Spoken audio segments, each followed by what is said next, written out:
Hello दोस्तों। तो कैसे हो आप? सर हम अच्छे हैं सर, आप कैसे हैं?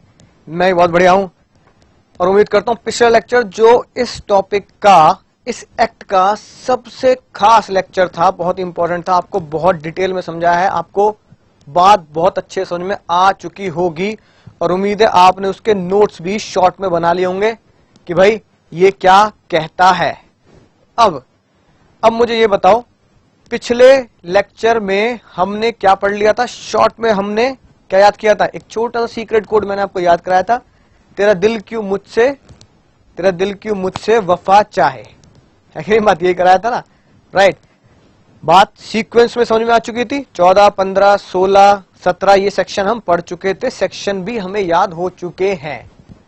ठीक है, आज का जो टॉपिक है आपको बताइए, आज का टॉपिक है वारंटी के ऊपर। एक ऐसी वारंटी, राइट, जिसमें आपको लिखने की जरूरत नहीं है, बोलने की जरूरत नहीं है।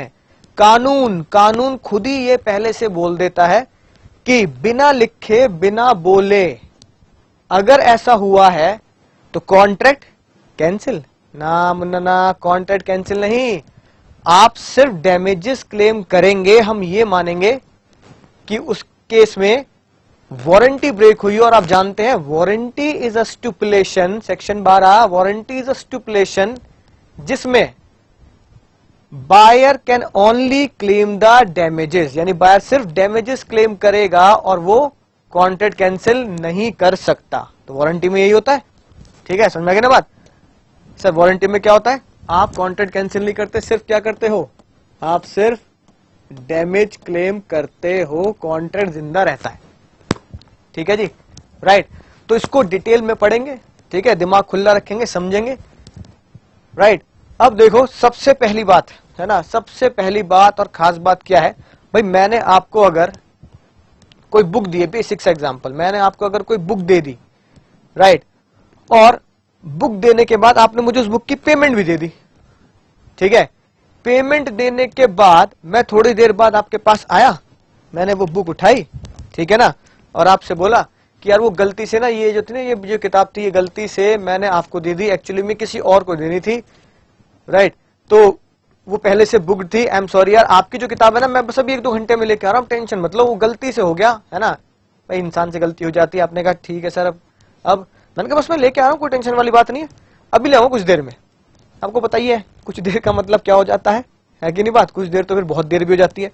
अब मैं आपसे ये किताब फॉर एग्जाम्पल लेके घर चला गया, मैंने घर पे रख दी वो किताब, अब आप वेट कर रहे हो बहुत देर से, सर आएंगे, बुक देंगे, हम उससे पढ़ेंगे, ठीक है। पता लगा कुछ देर का मतलब हुआ मैं अगले दिन आया देने, मैं अगले दिन देने आया, सॉरी यार कल मैं लेट हो गया था, बड़ा पंगा हो गया था यार उस क्लाइंट के साथ, ग्राहक के साथ, तो एक काम करो, अब मैं तुम्हारी बुक लेके आऊं, ये लो बुक पकड़ो, है ना, और बहुत बढ़िया तरीके से कलर्ड लॉ की किताब मैंने आपको दे दी। तो आप कह रहे हो सर हम कल पढ़ते, मजा आता पढ़ने में, हमारा तो एक दिन वेस्ट हो गया, ठीक है, और सर मैं तो कल में पता नहीं क्या कर देता, है कि नहीं बात? अब तुम ऐसी सी बातें कर रहे हो। तो जज साहब ने कहा, ये बात जब कोर्ट तक पहुंची, जज साहब ने क्या बोला? जज साहब ने बोला देखो बच्चों ऐसा नहीं बोलना, ठीक है, कॉन्ट्रैक्ट कैंसिल आप कर ही नहीं सकते, क्योंकि ये कोई इतना बड़ा डैमेज नहीं है, ये कोई एसेंशियल सिचुएशन नहीं है कि बिना इस चीज के आप रह ही नहीं पाओ। समझो ना बात को, बिना इस चीज के आप रह ना पाओ, ऐसी कोई बात है ही नहीं। जज साहब ने कहा हाँ थोड़ा डिले हुआ है, और डिले पता किसका हुआ है? चीज की पोजीशन का, चीज को इस्तेमाल करने का डिले हुआ है, यानी कि आप उस चीज को अपने पोजीशन है, पोजीशन का मतलब क्या बताया? पोजीशन का मतलब बताया मैंने राइट टू यूज, तो पोजीशन मतलब यूज करने का, ठीक है ना, पोजीशन मतलब राइट टू यूज, यूज करने का अधिकार, है ना, आपके पास थोड़ी देर के लिए, है ना, आपसे छीन लिया गया। ठीक है सर, समझ में आ गई बात? तो इसको जज साहब ने किस में रखा? इसको जज साहब ने रखा किसमें? इंप्लाइड वारंटी में। तो ध्यान से देखेंगे भाई और बहनों, ध्यान से देखेंगे क्या है implied warranty, that the buyer shall have enjoy the quiet position, यानी बायर ने अगर सामान खरीदा है तो जब वो खरीद के घर ला रहा है तो उसकी पोजीशन, उसका इस्तेमाल करने का अधिकार, है ना, उसका होना चाहिए, वो दिलो जान से, है ना, अपने पास से रख सकता है, मैं इसको ऐसे ही रखूंगा अपने पास दिल से लगा के। आप उससे ये नहीं बोल सकते भाई थोड़ी देर बाद ले जाना या मुझे अभी वापस दे दे, है कि नहीं बात, मैं गलती से है ना, किसी और का ले आया सामान, ना ना ना ना, आपको दे दिया तो आपको पसंद है तो आप उस चीज को अपने पास रख सकते हैं क्योंकि आपने उसका कॉन्ट्रैक्ट किया है, राइट। समझ में आ गई ना बात।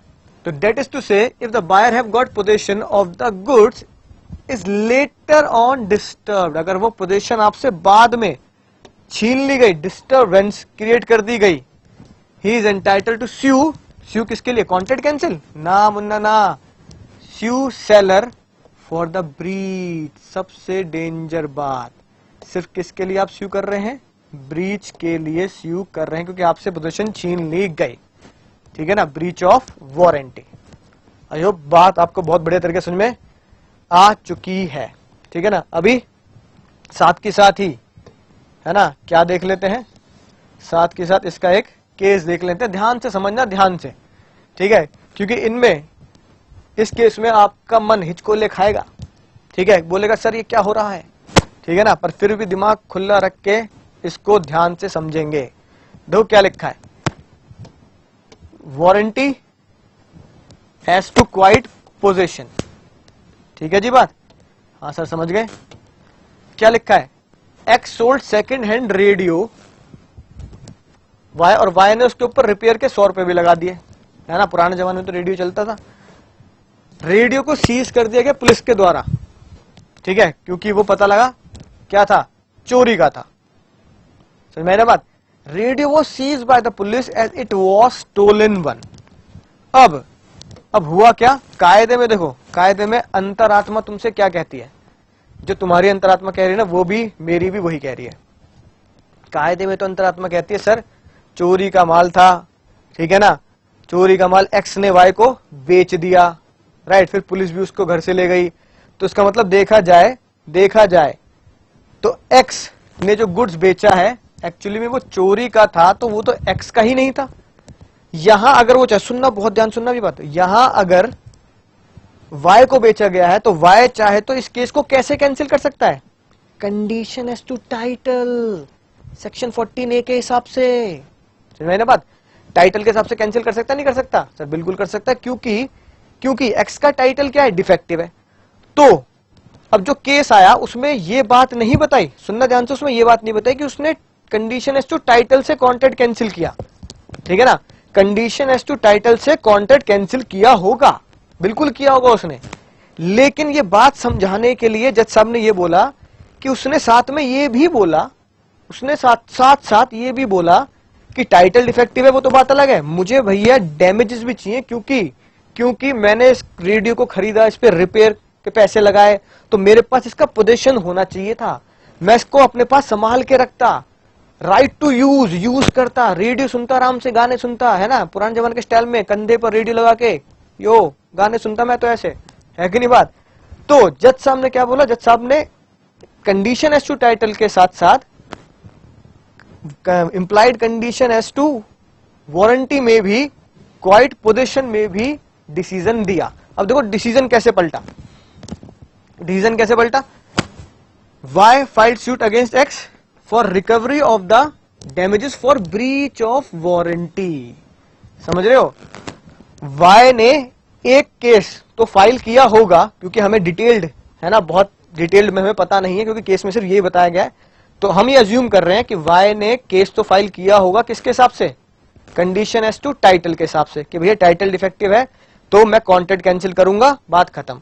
लेकिन वाई ने एक केस और फाइल किया, साथ साथ क्या बात डाली कि वारंटी भी डिस्टर्ब हुई है, और वारंटी में क्या डिस्टर्बेंस हुई है, पोजीशन की, तो मुझसे पोजीशन भी छीन ली गई, तो मैं पोजीशन का भी केस फाइल करूंगा जिसमें डैमेजेस लूंगा वारंटी के नाम से। तो जज साहब ने क्या बोला, उसने केस ही क्या किया है, जज साहब ने कहा भाई उसने केस ही किया है कि मुझे रिकवरी दो डैमेज की वारंटी के हिसाब से भी, कि वारंटी ब्रीच हुई है कौन सी, पोजीशन वाली, ठीक है, और उस डैमेजेस में 100 रुपए रिपेयर के भी मुझे मिलने चाहिए। तो जज साहब ने क्या डिसीजन दिया, जज साहब ने कहा बिल्कुल सही बात है, it was held that Y was entitled to recover the same, Y entitled है कि उसे डैमेजेस भी मिलेंगे और 100 रुपए रिपेयर के भी वापस मिलेंगे।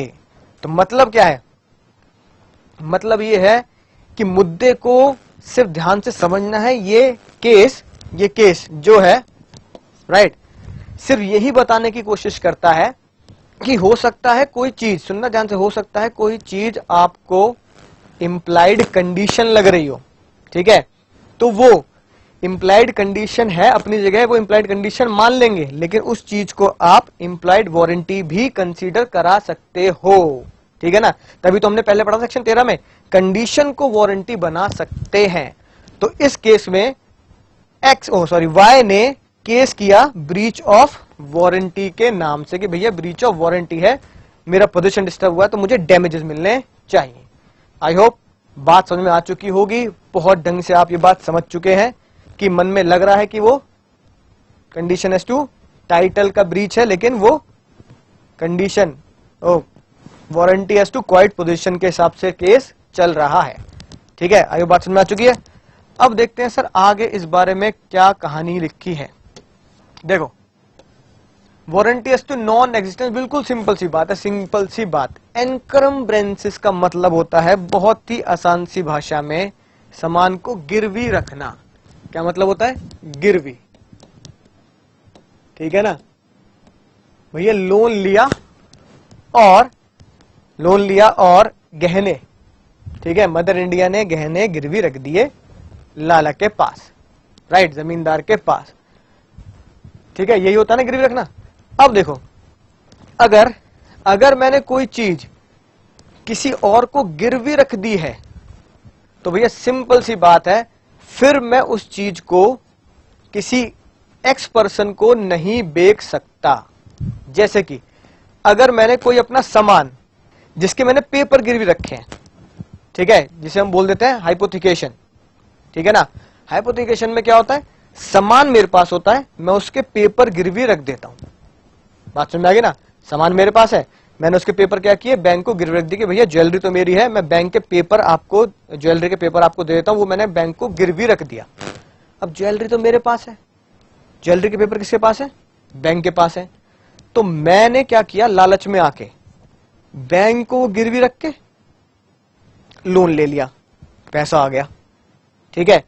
फिर उसी चीज को आपको बेच दिया और आपको बताया भी नहीं, समझ में आई ना बात, और आपको बताया भी नहीं। अब तुमने जब मुझसे क्या किया, वो ज्वेलरी खरीदी, तो बाद में पता लगा वो ज्वेलरी तो मैंने ही पहले किसको गिरवी रख रखी है, ज्वेलरी के पेपर कहां पड़े हैं? बैंक के पास पड़े हैं। तो इस केस में क्या हुआ, जज साहब ने क्या बोला, इस केस में मेरी तरफ से जो बेईमानी या डिफॉल्ट हुआ वो ये हुआ कि मैंने आपको ये नहीं बताया कि वो चीज पहले से क्या है, वो चीज पहले से ही गिरवी है। तो जज साहब के पास जब ये केस गया तो जज साहब ने क्या बोला, भैया ये इंप्लाइड वारंटी है, बताने की जरूरत नहीं है कि भाई अगर मैं कोई चीज पहले से बैंक को गिरवी रख चुका हूं जिसके पेपर और वो चीज मैं तुम्हें बेच रहा हूं, तो ये बताने की जरूरत ही नहीं है कॉन्ट्रैक्ट में कि भाई मैं ये तुम्हें पूरे तरीके से 100% सच्चाई सामने रखूं। जज साहब ने कहा ये तो भाई इंप्लाइड है कि तुम्हें सच्चाई सामने रखनी है। तो जज ने क्या बोला, ये इंप्लाइड वारंटी है कि goods shall be free from any charge, ठीक है। चार्ज समझ रहे हो ना, चार्ज का मतलब वही जो मैंने अभी बताया, गुड्स के पेपर गिरवी रख दिए जाते हैं बैंक को और गुड्स की पोजीशन मेरे पास है। गुड्स के पेपर बैंक के पास रखे जिसके बेस मैंने लोन ले लिया, लेकिन गुड्स मेरे पास है, ठीक है ना, राइट। हाइपोथिकेशन भी बोल देते हैं, राइट। और एनकम्ब्रेंसेस, ठीक है, चार्ज और encumbrances in favour of any third party. या थर्ड पार्टी कौन हो गया, या थर्ड पार्टी हमारे केस में बैंक हो गया, ठीक है। अगर ये डिक्लेयर्ड नहीं है, किसको, बायर को ये बात बताई नहीं गई है कि मैंने बैंक को सामान गिरवी रख रखा है, ठीक है ना, before the time that contract is entered into, तो फिर वो उसके ऊपर क्या कर सकता है, डैमेज क्लेम कर सकता है, और हमारे देश का कानून उसे इंप्लाइड वारंटी मानता है। इसका मतलब क्या हुआ, जब भी आप कोई कॉन्ट्रैक्ट करेंगे और उसके पेपर आपने किसी को पहले से ही गिरवी रख रखे हैं, चार्ज दे रखा है पेपर का, तो आपकी ये जिम्मेदारी बनती है, ड्यूटी बनती है कि आप जब भी उस सामान को बेचें तो ये बता दें कि भाई वो सामान पहले से मैंने बैंक को गिरवी रख रखा है, उसके पेपर है ना किसके पास है, बैंक के पास रखे हैं, ठीक है ना। समझ में आई ना बात। अब देखो इसका क्या केस आया, समझना ध्यान से, बिल्कुल क्लियर हो जाएगी बात। तो क्या लिखा है, वारंटी ऑफ फ्रीडम फ्रॉम एनकम्ब्रेंसेस, यानी कि गुड्स आपके हाइपोथिकेशन नहीं होने चाहिए, यानी गिरवी रखे नहीं होने चाहिए। ठीक है, सुनना ध्यान से। एक्स बोरो 500 रुपीज, लोन ले लिया भाई 500 रुपए का, किससे? वाई से। समझ में आ गई ना बात? तो एक्स ने क्या किया, वाई के पास गया और वाई से क्या ले लिया, वाई से लोन ले लिया। अब एक्स ने बोला भाई चुकाएगा नहीं चुकाएगा टाइम पे, ठीक है, तो वाई ने, एक्स ने क्या बोला, सर चुकाऊंगा, अगर यकीन नहीं आ रहा तो ये लो मेरा रेडियो, ठीक है, यहां लिखते हैं रेडियो के पेपर, रेडियो के पेपर गिरवी रख दिए। रेडियो फिजिकल फॉर्म में किसके पास है, एक्स के पास है, उसे ही हाइपोथिकेशन बोला जाता है या चार्ज बोला जाता है, राइट। अब एक्स ने क्या किया, एक्स ने वो रेडियो जेड को बेच दिया, जो बेचारा गुड फेथ, गुड फेथ का मतलब होता है इस विश्वास में कि एक्स जो है एक फेथफुल सेलर है, ठीक है। Z can claim the damages from X because his possession is disturb by Y having a charge. तो जेड क्या बोलेगा, जेड बोलेगा भाई मैं तुमसे डैमेजेस लूंगा क्योंकि तुमने मुझे वो सामान बेचा है जो तुमने पहले ही किसको गिरवी रख रखा है, पहले ही वाई को गिरवी रख रखा है। तो एक्स ने जब वो सामान जेड को बेचा तो एक्स को ये बताना जरूरी था कि भाई मैं जो तुझे रेडियो बेच रहा हूं ना, इसके पेपर किसको गिरवी रख रखे हैं, मैंने वो पेपर वाई को गिरवी रख रखे हैं, राइट, यानी मैंने उस गुड्स का हाइपोथिकेशन कर रखा है।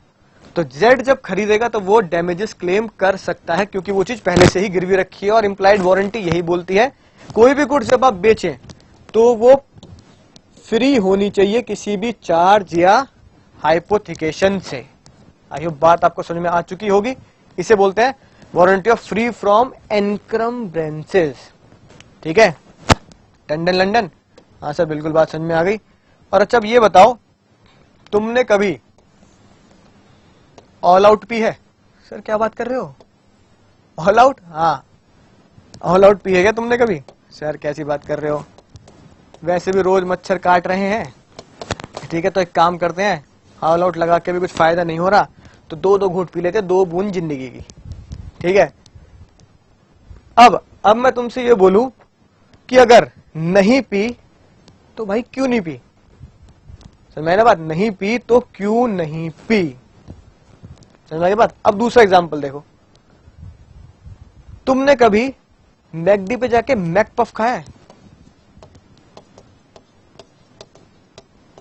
ठीक है, उसके पेपर को, जो उसका पेपर होता है ना जिसके अंदर वो पैक होके आता है, उस पे कभी गौर से कुछ पढ़ा है? क्या लिखा होता है बताओ, क्या लिखा होता है? पता है उसके ऊपर क्या लिखा होता है? इट्स हॉट इनसाइड, अंदर से जो उसकी फीलिंग है ना बहुत गर्म होती है। ऐसा क्यों हुआ? ऐसा इसलिए हुआ कि यूएस में एक आंटी जी ने जब वो मैक पफ खाया तो उसके अंदर वो इतना गर्म था, इतना गर्म था, उन्हें भूख इतनी तेज लगी थी, वो सारा एक साथ मुंह में जब डाल दिया तो उनका मुंह जल गया, ठीक है। तो उन्होंने मैकडी के ऊपर केस कर दिया कि जब इतनी गर्म चीज है, जिसे ऊपर, जिसकी जो मैदा के जो ऊपर पापड़ी सी होती है जिसके अंदर वो फिलिंग करते हैं, वो ठंडी थी लेकिन अंदर इतना गर्म है, तो बता क्यों नहीं रहे? तो इस केस में कोर्ट ने आंटी जी के फेवर में केस दिया और ये बोला मैकडी को पैसे देने पड़ेंगे, है कि नहीं बात, राइट। सेम बात यहां लगती है, क्यों देने पड़ेंगे? क्योंकि मैकडी ने ये नहीं बताया कि ये बहुत गर्म है। उस दिन के बाद से हर पेपर के ऊपर उस लोकल लैंग्वेज में लिखा होता है, जैसे हमारे हिंदी में लिखा होता है अंदर बहुत गर्म है, ठीक है। दूसरी उसमें जाओगे स्टेट में तो गुजराती में लिखा मिलेगा भैया अंदर बहुत गर्म है, इट्स हॉट इनसाइड, राइट। ऐसे ही ऑल आउट के केस में पता है क्यों नहीं पी? क्योंकि उसके पीछे लिखा होता है do not for human consumption. और एक और बात, के बच्चे को पिलाइए? नहीं, उसके पीछे लिखा होता है कीप अवे फ्रॉम चिल्ड्रन, ठीक है। ये पीने के लिए नहीं है, बच्चों को देने के लिए नहीं है, बच्चों को इससे दूर रखें। और खतरा बना होता है, खतरा, ठीक है ना, डेंजर करके, समझ में ना बात। तो इसका मतलब क्या है? अगर कोई चीज में, कोई गुड्स में डेंजर नेचर इन्वॉल्व है, ठीक है, तो ये वारंटी बनती है जिम्मेदारी बनती है सेलर की वो ये पहले से बायर को बता दे, ठीक है, कि भाई इस चीज में ये डेंजर मैटर है, इसको इस तरीके से ही प्रिपेयर करना है वरना रिस्क ज्यादा हो सकता है। तो जज साहब ने क्या बोला, there is another implied warranty, अगली वारंटी है on the part of the seller that अगर गुड्स में कोई डेंजर नेचर इन्वॉल्व है, they are likely to be dangerous to the buyer and the buyer is ignorant of the danger, और buyer को पता नहीं कि भाई ऐसा भी हो सकता है, तो सेलर की ड्यूटी बनती है, seller must warn the buyer of the probable danger. Seller पहले से ही बायर को बता दे, सर इसमें ये दिक्कत है, सोच समझ के इस्तेमाल करना है कि नहीं बात। तो ये डेंजर आपको बताना पड़ता है, और बहुत बेसिक चीज है। आप देखो कोल्ड ड्रिंक के जो बॉटल आती है ना, उस पे भी छोटा छोटा लिखा होता है डू नॉट शेक, यानी कि कोल्ड ड्रिंक पी रहे हो तो भैया कोल्ड ड्रिंक की बोतल ली और हिला दी तो भैया निकल ही जाएगी ना। तो ऐसी चीजें बतानी पड़ेंगी आपको, ठीक है, राइट। इफ सबसे खतरनाक बात, अगर डेंजर नेचर आपने नहीं बताया, जैसे मान लो मैकडी के उस मैकपफ पे नहीं लिखा या ऑल आउट के पीछे नहीं लिखा कि कंजम्पशन के लिए नहीं है, अगर ऐसा हुआ है तो हम इसे ब्रीच ऑफ वारंटी मानेंगे। क्या मानेंगे? ब्रीच ऑफ वारंटी मानेंगे। The seller will be liable in damage, ठीक है ना, राइट। तो सेलर को डैमेज के लिए लायबल होना पड़ेगा और उसे डैमेजेस देने पड़ेंगे। ये बात बिल्कुल बढ़िया तरीके से समझ में आ चुकी होगी, ठीक है ना। देखते हैं केस लॉ हमारा इस बारे में क्या कहता है। बहुत ही बढ़िया केस लॉ आया, right. Clarke versus Army and Navy Cooperative Society. देखना क्या कहता है ये केस लॉ, बहुत ही शानदार केस लॉ है, पुराने जैसा ही है पर आप समझ जाएंगे। एक्स ने, है ना, परचेज किया टिन ऑफ डिसइंफेक्टेंट पाउडर, यानी कि कुछ एक्सप्लोजिव टाइप का पाउडर था जिसको खोलने के टाइम पे बहुत स्पेशल केयर करनी पड़ती है, ठीक है, बहुत स्पेशल केयर करनी पड़ेगी। एक्स, लो भैया फिर से आंटी जी आ गई, सबकी वाइफ के ऊपर ही, है ना, ग्रह भारी हैं, ठीक है, उन्हीं के साथ दिक्कतें हो रही हैं। जब उन्होंने ओपन किया टिन तो पाउडर उड़कर उनकी आंखों में चला गया और उनकी आईज डैमेज हो गई। ओ तेरी, ये क्या हो गया। जज साहब ने क्या बोला, it was held that seller was liable for the injury sustained by X wife because breach of warranty. क्योंकि जो सेलर है, ठीक है ना, सेलर की ये जिम्मेदारी बनती थी वो क्या करे, उस डेंजर नेचर को डिस्क्लोज करे। समझ में ना बात। और इस केस में पाउडर बेचने वाले ने डिस्क्लोज ही नहीं किया कि उसको किस तरीके से ओपन करना है, क्या केयर रखनी है, राइट। तो अब बात समझ में आ चुकी होगी। इसी लॉ के कारण ही हमारे पास आजकल भी किसी छोटी से छोटी चीज पर भी उसका डेंजर नेचर लिखा होता है। इवन मैं आपको बताऊं, इनो तो सभी पीते हैं, है ना, एसिडिटी हो रही है सर इनो पी जाओ, इनो के पैकेट के पीछे देखना उसमें भी एक डेंजर वार्निंग लिखी होती है, do not consume more than 6 sachet in 24 hour, यानी 24 घंटे में आप उसके 6 से ज्यादा पैकेट ना पिए, लिखा होता है। यानी कि हर एक सेलर को अपने प्रोडक्ट की डिटेल एनालिसिस करके ये बताना पड़ेगा कि भाई इतने के बाद दिक्कत क्रिएट करेगा।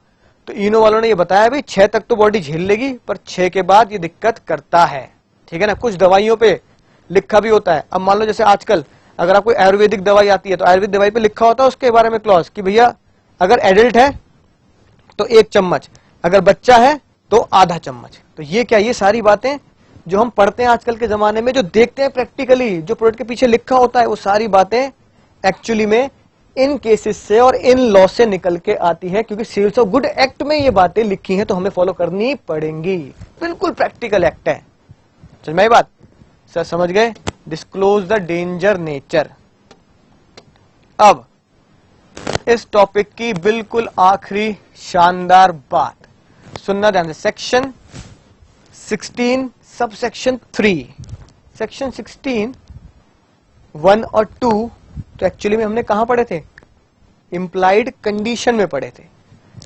अब सुनो ध्यान से, एक्चुअली में क्या है, ये एक ऐसा टॉपिक है जो इंप्लाइड वारंटी में है, पर ये इंप्लाइड कंडीशन भी हो सकता है, यानी कि एक ऐसा टॉपिक है जो implied warranty plus implied condition दोनों में कवर होता है। ठीक है, तो आप इसको सेक्शन 16(3) को इंप्लाइड कंडीशन में भी पढ़ सकते हैं और 16(3) को ही आप इंप्लाइड वारंटी में भी पढ़ सकते हैं, कोई दिक्कत वाली बात नहीं है ना। यानी दोनों में कवर होता है, आप कॉन्ट्रैक्ट भी कैंसिल कर सकते हैं और डैमेजेस भी ले सकते हैं अगर आपका मन है सिर्फ डैमेजेस लेने का। राइट, अब देखो लिखा क्या है, बहुत सिंपल सी बात है। ये इंप्लाइड वारंटी है, an implied warranty is to quality of fitness for the particular purpose may be annex with usage of trade. सबसे खतरनाक बात क्या लिखा है, ट्रेड। ठीक है जी, यानी कि ट्रेड मतलब बिजनेस, बिजनेस के नॉर्मल यूसेज में जो चीज होनी चाहिए, ठीक है ना, वो अगर है तो ठीक है, और अगर उस चीज में कुछ कमी है तो फिर आप उसके ऊपर वारंटी क्लेम कर सकते हैं कि चलो भाई मुझे डैमेजेस दे दो आप, कोई दिक्कत वाली बात नहीं है। सुनना ध्यान से, एक्चुअली में इसका सिंपल सा एग्जांपल है कि भाई मैंने कपड़े खरीदे, या मान लो कपड़े खरीदा और उसके बाद मैंने उसको स्टिच करवाया। अब शर्ट जो बनाई है मैंने पहन रखी है, टेलर ने शर्ट बना दी बिल्कुल ढीली ढीली पुराने जमाने के स्टाइल में, है कि नहीं बात, ऐसे पकड़ के ऐसे ऐसे ऐसे कर रहा हूं, पूरी ढीली ढीली शर्ट। तो मुझे लगा यार ये क्या बना दिया भाई। तो अगर उसने कोई चीज गलत बना दी, ठीक है ना, तो ट्रेड यानी कि यूसेज ऑफ ट्रेड एक जर्नल बिजनेस टर्म क्या बोलती है, जनरल बिजनेस टर्म ये बोलती है भाई ये बताने की जरूरत ही नहीं है कि जब मैं कपड़ा खरीद के आपसे स्टिच करवा रहा हूं तो वो मेरी फिटिंग का हो, है ना। मैंने जैकेट पहन रखी है, जैकेट बिल्कुल ढीली ढीली सी हो, है कि नहीं बात, यानी कि अगर मीडियम साइज आता तो डबल एक्सेल साइज की बना दे। तो यूसेज ऑफ ट्रेड क्या बोलता है कि जो पर्सन आपको नाप दे के गया है वो प्रोडक्ट उस नाप के हिसाब से बनाया जाए तो बेटर रहेगा, वरना आप उससे डैमेजेस क्लेम कर सकते हैं। किस बात के डैमेजेस क्लेम कर सकते हैं कि भाई तूने ये चीज खराब बनाई है। आइए बात समझ में आई होगी, ठीक है ना। अब देखो अगला केस बताता हूं आपको, बहुत सिंपल सा। एक पर्सन ने सामान शिप से मंगाया, ठीक है, तो शिप से मंगाने के बाद शिप में एक नॉर्मल कस्टम होता है, ट्रेड कह दो या कस्टम या रीति रिवाज कह दो, कि भाई ये हमेशा रीति रिवाज या बिजनेस के ट्रेंड में आता है नॉर्मली, कि जब भी वो सामान किससे आएगा, हमारा शिप से आएगा, तो वो सी डैमेज से प्रोटेक्ट होना चाहिए। हम ये मानेंगे वो क्या है, सी डैमेज नहीं है, यानी शिप की वजह से उसमें कोई नुकसान नहीं हो, मतलब उसमें चूहे ना खा गए हो, ठीक है ना, या उसमें पानी से वो खराब ना हो गया हो, थोड़ा बहुत या गीला ना हो गया हो, तो हम ये मानते हैं, इसे बोलते हैं सी डैमेज, राइट। और नॉर्मली क्या होता है, जब सामान शिप से आता है तो सेलर जो होता है, बेचने वाला, ये पहले से बता देता है कि सर इसमें कोई सी डैमेज नहीं है, it is free from sea damages, ठीक है। अब सामान खरीदा तो पता लगा वो फ्री फ्रॉम सी डैमेजेस था ही नहीं, ठीक है, वो सामान गीला था या उसमें चूहे, है ना, उसे खा गए थे। तो जज साहब ने क्या बोला, जज साहब ने बोला भाई अगर बायर चाहे तो वो कॉन्ट्रैक्ट कैंसिल भी कर सकता है, ठीक है, राइट। किस बात से, कि भाई वो यूसेज ऑफ ट्रेड में फिट, उसकी क्वालिटी कह दो या उसकी फिटनेस कह दो, वो यूसेज ऑफ ट्रेड से फिट नहीं बैठ रही, ठीक है। या फिर वो चाहे तो वो उसके डैमेजेस भी क्लेम कर सकता है, कहता है चलो ठीक है भाई कॉन्ट्रैक्ट छोड़ो, आप क्या करो मुझे इसके डैमेजेस दे दो, राइट। अगला एग्जांपल देखो, बिल्कुल सिंपल। अब अगर आपने लैपटॉप लिया, है कि नहीं बात, अगर आपने लैपटॉप लिया तो लैपटॉप चल रहा है, कोई दिक्कत वाली बात नहीं है ना, लेकिन उसके स्लॉट में कोई दिक्कत आ रही है, मतलब पेन ड्राइव नहीं लग रही ढंग से, या उस पेन ड्राइव को पकड़ नहीं रहा, उसके चार्जर में कोई दिक्कत आ रही है ना, चार्जर कभी कनेक्ट हो रहा है कभी नहीं हो रहा।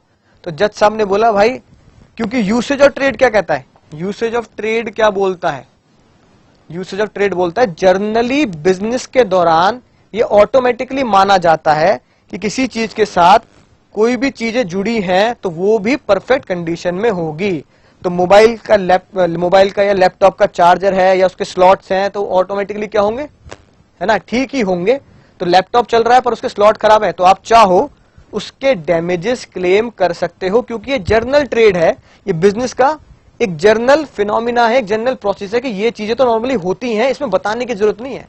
मोबाइल के साथ चार्जर आएगा तो उसमें बताने की जरूरत नहीं है कि चार्जर सही होना चाहिए, लैपटॉप का स्लॉट जो है जिसमें पेन ड्राइव लगती है वो सारे सही होने चाहिए, बताने वाली बात नहीं है, इंप्लाइड है, ठीक है ना।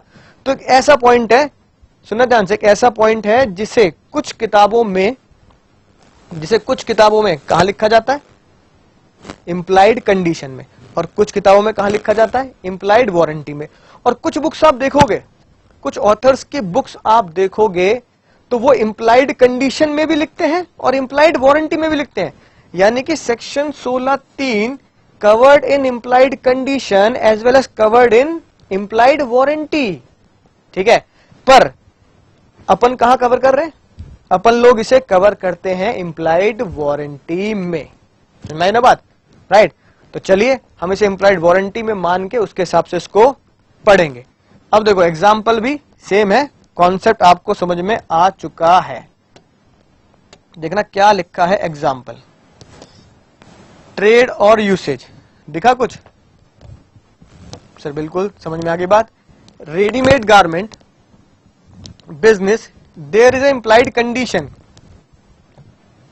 बाय यूसेज और ट्रेड, यानी कि बिजनेस के प्रोसेस से ही ये पता लगता है, उनके काम करने के तरीके से पता लगता है, that garment shall be reasonably fit on the buyer, कि भाई जो गारमेंट है, जो शर्ट है, या जो मैंने जैकेट ले ली रेडीमेड, ये जैकेट है, ये रीजनेबली क्या होनी चाहिए, ये फिट होनी चाहिए।